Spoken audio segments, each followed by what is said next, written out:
SMA ini bukan sekolah menengah atas ya Mas?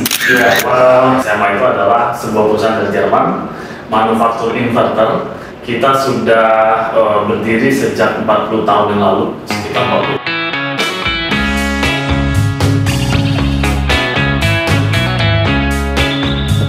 Selamat malam, sahabat Kemnaker dimanapun Anda berada. Kembali di podcast Vokasi Kompeten dari BPVP Lombok Timur, dan di hadapan saya saat ini praktisi energi matahari, namanya Mas Imam Askolani dari perusahaan yang asalnya dari Jerman, namanya SMA. Mas Imam, apa kabar dan apa sih sebenarnya SMA ini bukan sekolah menengah atas ya Mas? Iya, terima kasih sebelumnya sudah diundang di podcast ini. Sangat menarik ya saya bisa berbagi di sini, dan kabar baik, tadi bertanya kabar ya terkait dengan apa itu SMA. Jadi benar tadi Mbak Isin bilang bahwa SMA itu adalah sebuah perusahaan dari Jerman, manufaktur inverter. Kita sudah berdiri sejak 40 tahun yang lalu, sekitar 41-42, dan di Indonesia sebenarnya sudah banyak terpakai dari awal tahun 2000-an itu SMA sudah ada di Indonesia seperti itu. Jadi dari pabrik ya berarti? Pabrikan inverter. Pabrikan inverter. Nah, inverter ini apa Mas? Oke, pertanyaan menarik. Back to basic ya. Jadi kita tahu PLTS ya. Ini udah istilahnya satu misalnya pembangkit listrik tenaga surya. Dari matahari itu sebenarnya tidak bisa langsung digunakan. Kan kita butuh satu konverter pengubah gitu kan, supaya bisa langsung digunakan dengan peralatan listrik rumah kita. Nah, itulah gunanya inverter. In general seperti itu, mengubah apa yang belum bisa digunakan menjadi listrik yang sudah siap digunakan. Menarik sekali sahabat Kemnaker. Kalau Anda tertarik untuk belajar lebih lanjut tentang bagaimana memanfaatkan teknik energi surya ya sebagai sumber daya listrik nih ya Mas, ya Anda bisa menghubungi Balai Pelatihan Vokasi Lombok Timur. Dan Mas Imam saat ini di BPVP Lombok Timur sedang mengajar berbagai ilmu kepada para instruktur dari BPVP Sorong, BPVP Samarinda, Balai Besar Makassar, kemudian Padang dan Surakarta. Belajar apa Mas mereka Mas? Iya, sebenarnya lanjutan ya. Jadi di bulan Februari tahun ini sudah ada basic untuk PLTS, training basic selama 2 minggu. Nah, saat ini adalah advance training terkait PLTS juga. Mereka diajarkan mengenai bagaimana konfigurasi PLTS, bagaimana komponen-komponen, terus parameter di setiap komponen, terus bagaimana behavior atau karakteristik dari masing-masing komponen. Karena kalau kita menggabungkan beberapa komponen ke dalam satu sistem, itu pasti setiap bawaan karakteristik itu harus kita tahu supaya sistem ini bisa berjalan dengan lancar dan berumur panjang seperti itu. Jadi kan trainer ini nantinya akan mengajarkan ilmu mereka, membagi ilmu mereka kepada peserta BPVP ini kan. Nah, jadi harapannya apa yang saya miliki di sini sebagai narasumber gitu kan, bisa membagikan ilmu yang saya miliki selama 10 tahun experience di PLTS. Harapannya mereka bisa memperkaya ilmu mereka dan bisa membagikan ilmu ini kepada peserta pelatihan nantinya. Masih sekali 10 tahun pengalaman di PLTS. Kalau menurut Mas Imam, dengan adanya kampanye penggunaan energi bersih saat ini dan juga target untuk menuju net zero emission ya tahun nanti 2050. Nah, itu bagaimana Mas melihat wajah pembangkit listrik tenaga surya dari 10 tahun karirnya Mas Imam di bidang ini? Iya, sekarang kita lihat ada beberapa aspek yang saya lihat. Pertama itu adalah komparasi antara 10 tahun yang lalu pada saat saya memulai perjalanan karir saya di PLTS dengan apa yang terjadi saat ini. 10 tahun yang lalu itu PLTS itu suatu hal yang tidak umum, ada term yang semua orang tidak tahu. Mungkin hanya beberapa orang yang mengerti tentang lingkungan, mungkin mereka sering terlebih di atas seperti apa, mereka mengerti hal itu. Yang kedua, masalah harga. Dulu 10 tahun yang lalu sama hal 30-35 juta per 1 kW peak. Sekarang 15 juta, jadi cutting cost-nya sangat jauh sekali gitu kan. Nah, kedua terkait dengan relevansi antara pemanfaatan PLTS terkait dengan target net zero emission 2060. Jadi ada dua hal yang akan sangat menjadi kontributor signifikan. Yang pertama itu adalah konservasi energi, yang kedua adalah pemanfaatan energi terbarukan. Dan kalau saya lihat dengan target-target pemerintah saat ini, dua hal itu akan dijalankan. seperti itu. Jadi menurut dengan adanya juga programnya BPPT terkait dengan ada training untuk PLTS, itu kita sudah menyiapkan nih tenaga kerja terampil yang bisa digunakan siap pakai agar nantinya penetrasi RI lebih banyak dan ujung-ujungnya target pemerintah 2060 PNZT itu bisa tercapai. Nah, menarik sekali. Kita emang sama-sama juga dari sini dan nasionalisme kita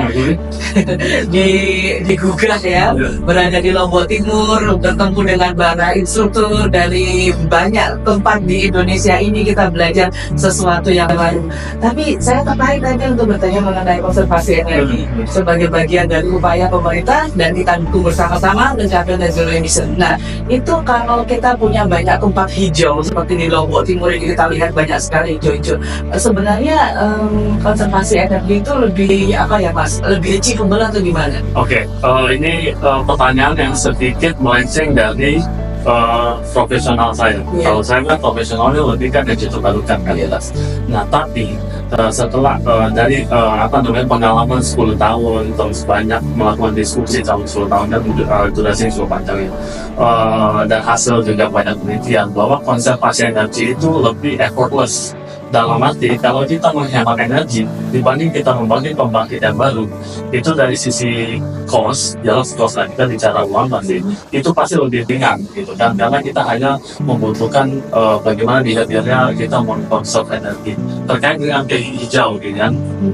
Jadi Indonesia itu kan sebenarnya adalah negara hutan tropis kan, kita punya banyak sekali hutan, dan itu sebenarnya NZP itu bisa dicapai dengan lebih mudah apabila kita mempertahankan hutan sebenarnya seperti itu, dibandingkan dengan kita RI masuk. Oke, kita punya potensi energi surya di Indonesia in paper yang bisa diinstal itu sekitar 200 gigawatt misalnya seperti itu. Nah, tapi 200 gigawatt kan memang butuh investment, dan itu dengan kondisi kita sekarang kita harus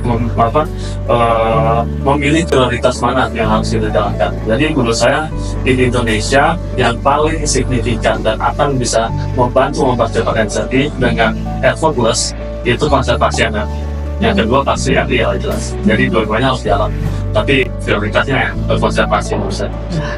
Menarik sekali ya, ini sudah intens sekali diskusinya. Waktu kita sebenarnya nggak banyak tapi menghadapi para anak muda yang menjadi partisipan dalam pelatihan yang diadakan di BPPT Lombok Timur ini sahabat Kemnaker di BPPT Lombok Timur sedang menjadi tuan rumah diadakannya TOT, Training of Trainer ya, untuk teknisi instalasi, operasi dan maintenance dari pembangkit listrik tenaga surya.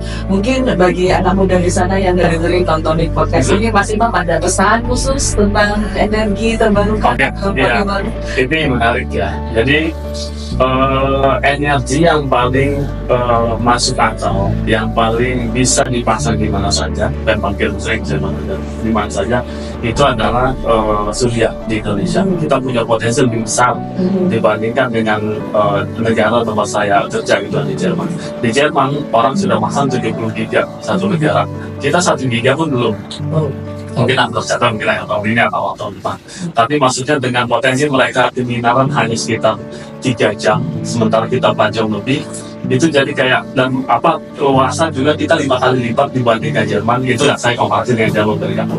Mereka sudah pasang 70 giga gitu kan. Jadi, dan itu adalah energi hijau di mana fuelnya tidak dibutuhkan lagi, otomatis dan lebih oke, dan ketahanan energi yang saya baca-baca sekarang isunya dengan kepemimpinan baru lebih meningkatkan ketahanan pangan dan energi. Jadi menurut saya untuk anak-anak muda ya, ini kita fokuskan lebih muda, itu punya kesempatan sangat besar jika memang mereka tertarik, punya passion terkait energi dan energi terbarukan dan lingkungan.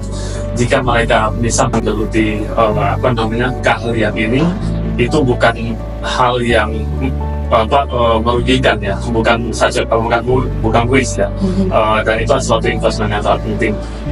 Karena yang pertama itu terkait dengan potensi kita yang sangat besar di Indonesia, terkait dengan target pemerintah yang sudah inline dengan energi terbarukan, dan juga dengan seperti itu pasti kebutuhan untuk tenaga profesional, tenaga yang ahli yang sudah skill gitu terkait energi terbarukan sangat banyak. gitu. Tahun ini aja kan sudah ada kuota 900 megawatt untuk rooftop saja, belum yang terpasang di tanah gitu dan segala macam. Jadi kalau bicara tentang potensi, saya yakin ini potensi yang sangat besar ke depannya. Jadi kalau ada minat nih, karena tidak semua orang minat ya. Jadi anak-anak muda yang minat tentang engineering skills, terus terkait dengan energi terbarukan, punya awareness terkait isu lingkungan, saya sarankan sih cari tahu lebih banyak tentang RI dan mungkin bisa ikut training di sini gitu kan. Di Lopik kan ada ya apa namanya trainingnya ini mau masuk ke base 4 kali ya. Jadi kalau sekitar sini tinggal daftar gitu kan, ikut seleksinya dan mudah-mudahan bisa ikut trainingnya. Apakah itu dunia pemberian sih Mas? Dunia RE, dunia PLTS itu Mas? Apa ini? Untuk pekerjaan ini apakah banyak hanya bisa kaum pria aja yang? Oh iya, ini pertanyaan sangat penting nih. Jadi dari saya bekerja gitu kan, memang awalnya memang namanya ini bekerja di atas atap atau bekerja di bawah matahari gitu kan. Cenderung memang kebanyakan yang punya visi tangguh yang bisa itu dan ya gitulah secara harfiah kan laki-laki visinya lebih tangguh dan perempuan itu tidak. Tapi sekarang malah kebanyakan perempuan itu banyak yang ikut ambil bagian.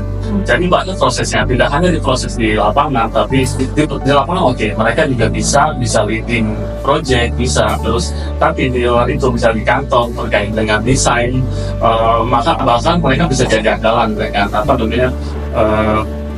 konsentrasi dia yang lebih bagus seperti itu dan ya pendekatan launching berpikir mereka pasti berbeda lah dengan laki-laki. Jadi menurut saya kesempatan untuk perempuan kalau yang saya lihat energi terbarukan perusahaan energi terbarukan itu sama equal. Jadi tidak ada yang lihat kamu laki-laki, kamu perempuan nanti nggak bisa kerja project.